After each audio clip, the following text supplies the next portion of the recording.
we have these consultants on all sides, but let's say Democratic side, and pollsters who live in these segmented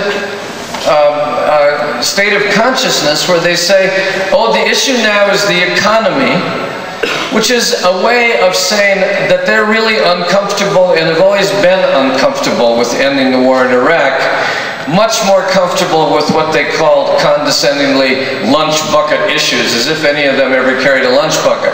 And so they want to make the fight on economy, which means acknowledge that McCain is superior on Iraq, on national security, on the end of the war. Let the Iraq issue go and switch to the economy.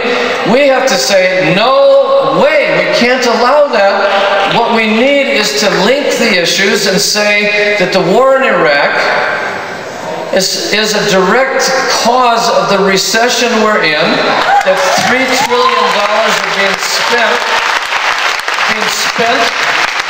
that could have been spent in Pennsylvania or Ohio or here in Colorado on housing, on health care, and the rest of it. Oil is in the mix, and the environmental movement should not stand on the sidelines watching Iraq burn and ignoring the refugee crisis, ignoring the issues of Latin America. We have to come together, my friends.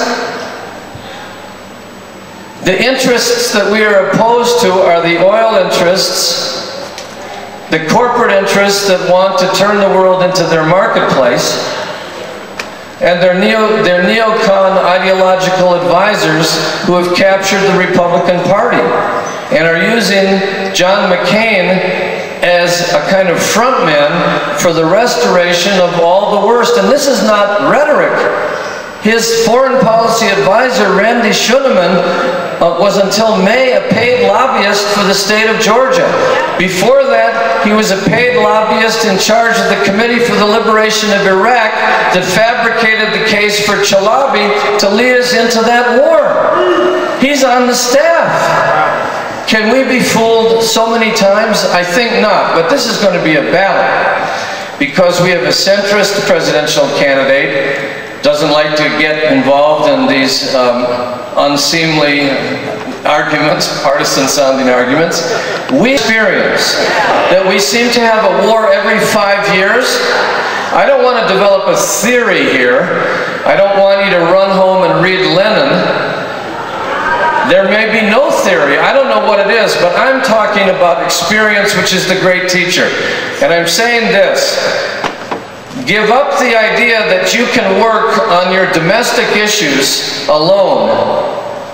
Whether it's women's issues, whether it's environmental issues, labor issues, because the war will never let you get there.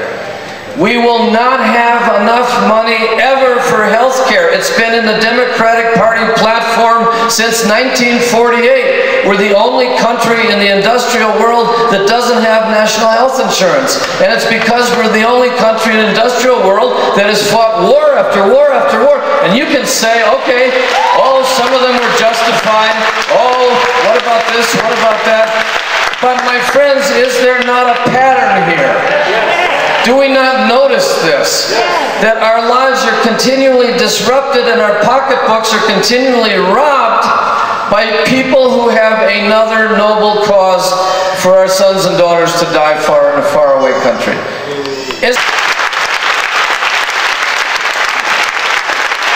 Tom Hayden.